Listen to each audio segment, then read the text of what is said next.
Hello everybody. How are we doing today? How are we doing tonight? Wherever you are in this great big world, I hope you're doing alright.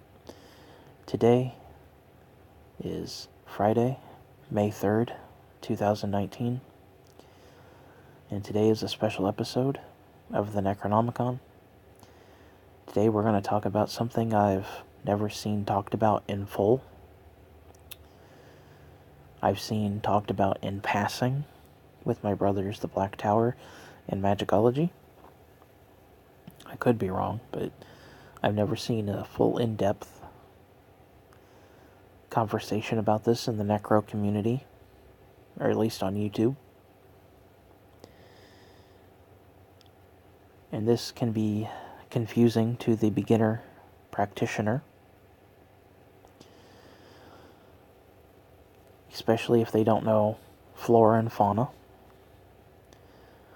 I'm talking about the sacred Olierbos. Why is this important? Because Olierbos is a sacred grass that is used in offerings to the Watcher. In the conjuration of the Watcher, either preliminary or basic. And if I remember correctly, it's also used in a few other offerings and rituals in the Necronomicon. I don't have my book on me to double check, so don't quote me on that one. But you are to use the sacred grass in conjunction with pine resin and bread to be burned as offering in the Aga Mas Saratu, or the Bowl of the Watcher.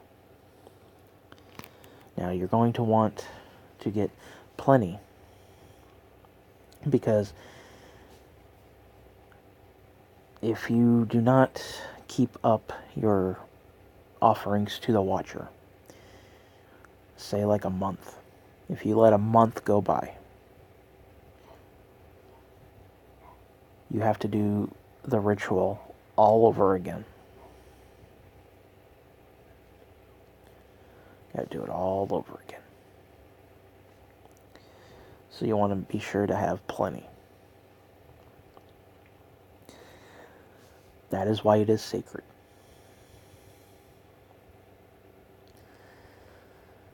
But what is Olierbos? By its scientific name, Urticia dioicia, or Simon says, the common stinging nettle. In the description is a video of Simon, aka Peter Lavinda, fight me on that one, at a seminar at the Magickology shop in New York in the 80s, going over a few things in the Necronomicon a little bit more in depth, and he brings up Olierbos, which he calls it the stinging nettle. So if you are a beginner, check that video out. Again, it's in the description. Save it to whatever playlist. Trust me, you will be going back to that video. I've been going back to that video a couple of times in the last, I'd say 3 years. So save it. But speaking of which, back in 2017, when I discovered the video, and he said stinging nettle, and I looked into it, and I was met with such confusion. I typed in Olierbos. What I got was occult websites talking about what it could possibly be, and in one particular website, which is in the description below, it talks about it's stinging nettles. And then one person offered, if you can't find it, just go outside and cut you just regular grass right off the lawn. Which I kind of find a little unlawful, but okay. But I'm sharing that website because it has some good information in it. However, I will also include a couple of websites from Indiana's perspective anyway on stinging nettles. So if you're watching this video and you're like, you can click those links to get vital information that I may or may not cover. There's actually a lot to cover. So that's why I'm including those links along with that Necronomicon video. The characteristics of Olierbos. It is a serrated edged leaf. Can grow up to 3 to 7 inches. It has a flower in this bush, basically, called the jewel flower. Usually white, but I've seen different colors. And it grows in the same spot. Now, when I looked it up, it confused me. And I remember in an update video saying that I'm looking for a plant that I don't know what it is. As I have found out recently, there's 30 to 45 different species of stinging nettles. 30 to 45 different species. That is why in 2017, when I looked it up, I was confused as hell. And I wasn't getting the same picture. Because I'm used to plants being,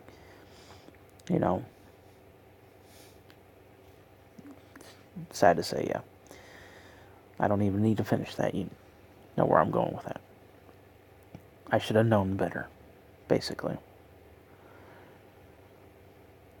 But there's so many variations of it.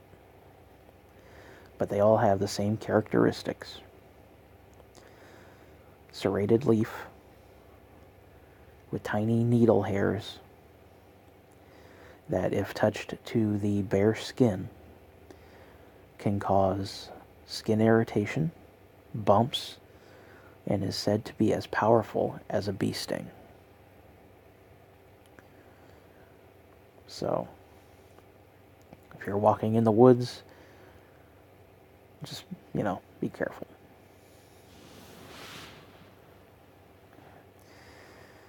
But what are its other uses, other than being used as a offering to the watcher, as well as other offerings? Before I begin, I would like to put a disclaimer saying that I'm not a doctor. I am not saying it's okay to use this for medicinal or medical home remedies whatsoever. That you consult your family physician and or doctor before using stinging nettles to your health. But it can be used in herbal teas, good for the digestion. It can be eaten, which is also good for the digestion. They say it tastes like spinach, but I'm not a big fan of spinach, so I wouldn't know.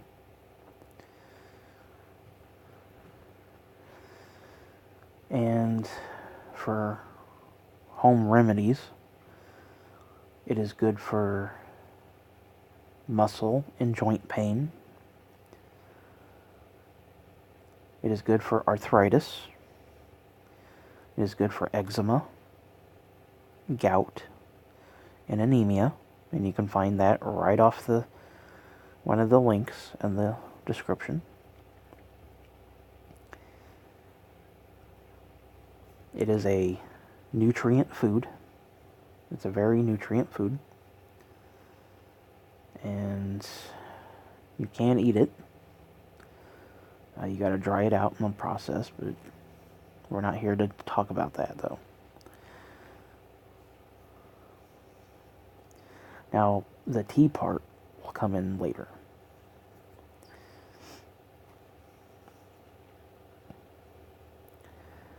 So, how can it be harvested? You're going to need 2 pairs of gloves and a very sharp object. You're going to need a latex glove, or the alternative to a non-latex glove, as some people are allergic to latex. Then you're going to need a second pair of gloves, either thick rubber gloves or thick work gloves. You want to create a barrier on your hands from getting skin irritation and being stung by the plant. Now, should you use your bare hands, there's a couple of ways that you can calm down the irritation. You can use the stem once you have cut it. You can use the fluids inside to rub it on the irritated part, or you can take the jewel flower that is associated with the stinging nettle, usually white. I have seen red ones. You take that flower and you rub the infected area. You can use aloe vera. You can use any other kind of relaxing ointment to calm it down. The irritation can last anywhere from a day to a couple of days, so you can avoid all that by wearing 2 pairs of gloves.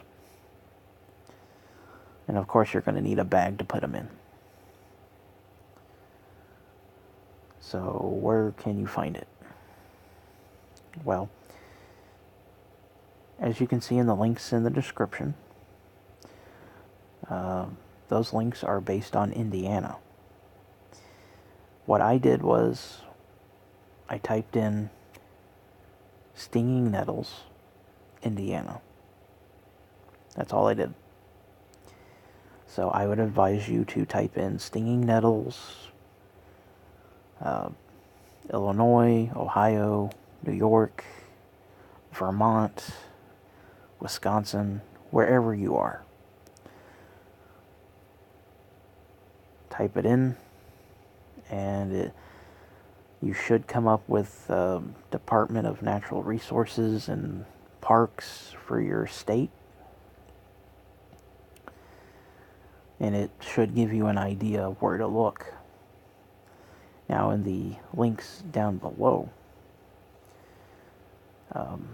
3 different websites, basically the same information. You can find stinging nettles in wet areas. They like to be close to wherever there's a lake, a stream, a river, a pond, anywhere where there's water. Because they, like I said, they grow in the same spot where there's nutrient soil. That is why they are a nutrient-rich food. because the ground is rich in nutrients from the water. You can find them in shady spots. Of course, only one of them kind of said that, so you want to keep your eye out. And like I said, you want to type in your location, but more or less by water. If you remember my video 2 months back where I gave my offering to Pazuzu to the earth, I was at a park. Now on one side of the park, because it's an annexed park, there was a stream. So as soon as I get a chance to get out there, I'm going to go looking. Basically, I'm going to go follow that stream.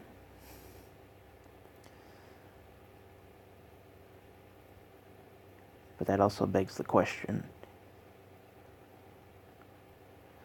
what if I'm in the city? What if I'm locked in the city? And I have to go out of my way to the woods? Or what if my park doesn't have, wooded areas and a stream?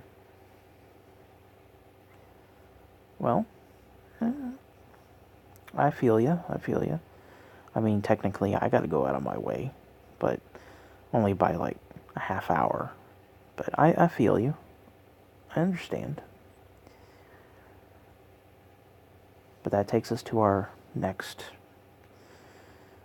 and final segment. Modern ways of acquiring stinging nettles. If you have to go out of your way, or you're in a area that you got the parks, but no water, rich areas, you can, thanks to the advent of human technology, you can order it online. That's right, you can buy stinging nettles online. You can buy seeds, and you can grow your own.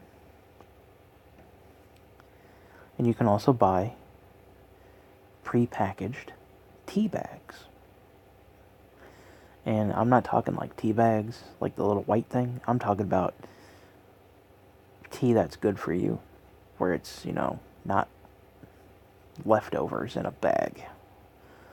Like you put in a tea thing. My buddy Ian can talk about that because he's all about herbal tea. And you can buy it. My buddy Patchwork, he bought some because he was getting frustrated at trying to find some. And again, I understand. I feel his pain. I do. So he just said, fuck it. Looked it up online, ordered it. Boom, he got his. So if you can't get out there in nature, which I highly recommend that you do, if you can't get out in nature, or if you're not having any luck, or if you have to go out of your way, you can always order it online. So there's always an alternative. But again, I prefer going out there in nature. Commune with nature. But once you have acquired Olierbos, your stinging nettles, I want to mention that it can be a little noxious when you burn it. If you're in an enclosed area, like a room or something, and you burn it, it's not toxic, but it can be a little overbearing. Like, it can make you, like, ugh. It can make you feel sick. So you want to keep that in mind when you burn it. So, hopefully this video was helpful. Hopefully you learned something today. I know I did. If you have any questions, comments, or concerns, please feel free to leave them in the comment section down below. Let me know your thoughts on this. And